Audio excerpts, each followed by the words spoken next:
औज़ुबिल्लाहिमिनश्शैतानिर्रजीम बिस्मिल्लाहिर्रहमानिर्रहीम। अस्सलाम वालेकुम व्यूअर्स, उम्मीद है कि आप सब लोग खैरियत से होंगे। आज का हमारा नया चैप्टर बायोलॉजिकल मॉलिक्यूल्स, ठीक है जी। तो हम स्टार्ट करते हैं। What are the biological molecules? The molecules which are produced by cell and living organisms are known as biological molecules. अब इनके खसूसियात देखते हैं जी। इनकी खसूसियात क्या है? इनका वाइड रेंज ऑफ साइज होता है, ठीक है जी। इनकी एक डेफिनेट स्ट्रक्चर होती है और ये वेरियस फंक्शन परफॉर्म करते हैं, ठीक है जी। और देखते हैं कि बायोलॉजिकल मॉलिक्यूल्स कौन से होते हैं, like carbohydrates, proteins, lipids, nucleic acid, water etc. ये चीज़ें बायोलॉजिकल मॉलिक्यूल्स में आ जाती हैं। इन्हें बायोमॉलिक्यूल्स भी कहते हैं, ठीक है जी। इस चैप्टर में पहला जो हमारा सवाल है उसमें है कि इम्पोर्टेंस ऑफ बायोकेमिस्ट्री। बायोकेमिस्ट्री की अहमियत क्या है? बायोकेमिस्ट्री की अहमियत को पढ़ने से पहले हम देखते हैं कि बायोकेमिस्ट्री है क्या, ठीक है जी। Biochemistry is the study of chemical compounds and chemical processes in the living things. Living things में कौन से केमिकल कंपाउंड्स होते हैं, ठीक है जी, और केमिकल प्रोसेसेस कौन से होते हैं, ये हम किस चीज़ में स्टडी करते हैं? बायोकेमिस्ट्री में, ठीक है जी। अब हम इसकी इंपॉर्टेंस, अहमियत देखते हैं जी। बायोकेमिस्ट्री को हम क्यों स्टडी करते हैं, ठीक है जी।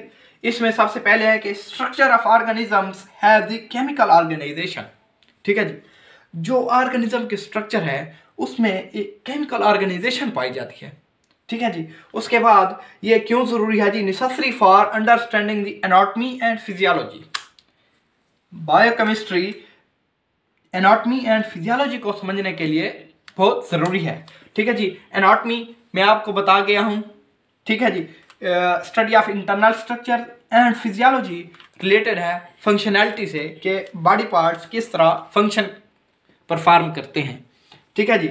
उसके बाद है इन बायोकेमिस्ट्री प्रोसेसेस, कौन से काम बायोकेमिस्ट्री के ज़मरे में आ जाते हैं, ठीक है जी। Like photosynthesis, respiration, digestion and muscle contraction. ये चीज़ें बायोकेमिस्ट्री के ज़मरे में आ जाती हैं, ठीक है जी।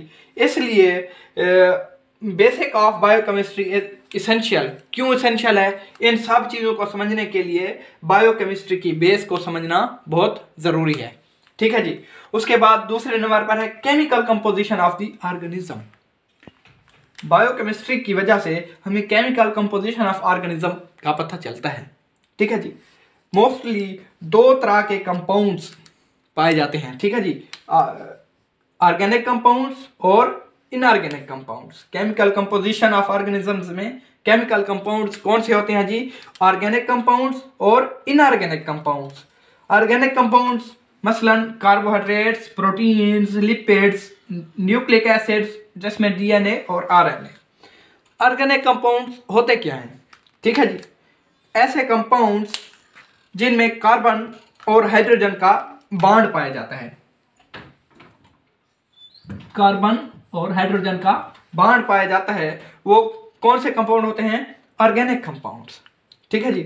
उसके बाद इनऑर्गेनिक कंपाउंड्स मसलन water, salt, ions, carbon dioxide, acid और बेस। और इनऑर्गेनिक कंपाउंड ऐसे कंपाउंड जिनमें कार्बन और हाइड्रोजन का बॉन्ड नहीं पाया जाता, ठीक है जी। उसके बाद है जी केमिकल एक्टिविटी। बायोकेमिस्ट्री की वजह से हम केमिकल एक्टिविटी को जानते हैं। केमिकल एक्टिविटी क्यों जरूरी है जी? Chemical activity survival of organisms किस चीज़ पे डिपेंड करता है? केमिकल एक्टिविटी पे डिपेंड करता है, ठीक है जी। उसके इसमें क्या है जी? इन्वायरमेंट से ऑर्गेनिजम्स क्या करता है? केमिकल को लेता है, ठीक है जी। Organisms take chemical from environment. उस केमिकल से क्या करता है? Make chemicals for the cell. उस केमिकल से अपने सेल के लिए और केमिकल बनाता है, ठीक है जी। From taken chemical. अब ये सेल क्या करता है? इस केमिकल से नए सेल बनाता है, ठीक है जी। अब ये नई चीजें बनाता है। इन नई चीजों को किस लिए इस्तेमाल करते हैं जी? सेलुलर ऑर्गेनाइजेशन के लिए और ऑब्टेनिंग एनर्जी के लिए, ठीक है जी। फिर से देखें क्या होता है जी? ऑर्गेनिजम्स केमिकल टेक करता है इन्वायरमेंट से, ठीक है जी। इस केमिकल को सेल में यूज करता है, ठीक है जी। और नई चीजें बनाने के लिए इस्तेमाल करता है।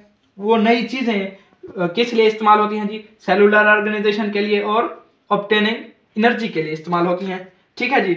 इसके बाद है जी मेटाबॉलिज्म। मेटाबॉलिज्म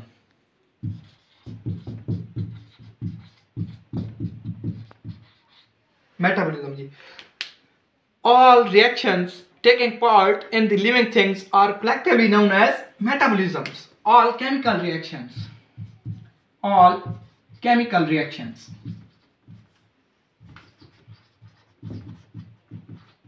ठीक है जी, इनको कलेक्टिवली क्या कहते हैं? मेटाबॉलिज्म कहते हैं। ठीक है जी। मेटाबॉलिज्म में दो चीजें आ जाती हैं। फर्स्ट पे है एनाबॉलिज्म। ठीक है जी। एनाबॉलिज्म में क्या होता है जी? सिंपल मॉलिक्यूल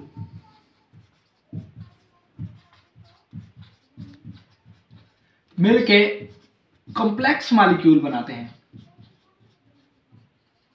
ठीक है जी। एनाबॉलिज्म एक ऐसा प्रोसेस है जिसमें सिंपल मॉलिक्यूल्स इकट्ठे होकर मिलके क्या बनाते हैं? कॉम्प्लेक्स मॉलिक्यूल बनाते हैं। ठीक है जी। इसमें हमें एनर्जी की जरूरत होती है। क्या? Energy is needed. एनाबॉलिज्म के प्रोसेस में हमें एनर्जी की जरूरत होती है। ठीक है जी। दूसरे नंबर पे इसमें होता है, मेटाबॉलिज्म में होता है जी कैटाबॉलिज्म। ठीक है जी। कैटाबॉलिज्म में क्या होता है जी? कॉम्प्लेक्स मॉलिक्यूल होते हैं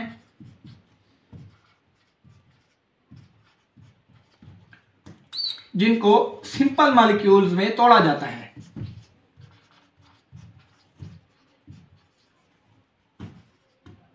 क्या किया जाता है? ब्रेक किया जाता है। ठीक है जी।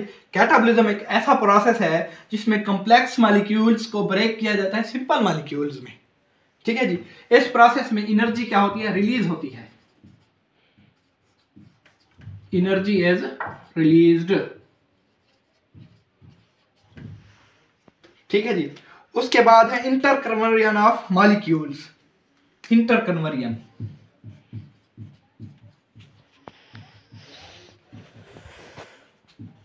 ठीक है जी। इंटरकन्वर्जन ऑफ मॉलिक्यूल्स मतलब मॉलिक्यूल्स का तबादला। ये कैटाबॉलिज्म। उसके बाद होता है एनाबॉलिज्म। मतलब पहले कैटाबॉलिज्म का अमल होता है, फिर एनाबॉलिज्म का। ऐसे इस तरह ये इंटर कन्वर्ट होते हैं। फिर एनाबॉलिज्म का अमल, फिर कैटाबॉलिज्म। मतलब ये चीजें इंटर कन्वर्ट होती रहती हैं। ठीक है जी। ये हमें बताती हैं कि किस तरह ये बायोमॉलिक्यूल्स हैं, ये लिविंग थिंग्स में किस तरह कंटिन्यूअसली वर्क करते हैं। कंटिन्यूअसली वर्क करते हैं इन लिविंग सेल्स। ठीक है जी। ये था आज का हमारा टॉपिक। उम्मीद है कि आपको ये सारी चीज़ें पसंद आई होंगी। आपसे गुजारिश है कि हमारे इस चैनल को लाइक करें, सब्सक्राइब करें, बेल आइकन को दबाएं और आगे शेयर करें ताकि आपको सारी इसकी वीडियोस मिलती रहें। Thank you.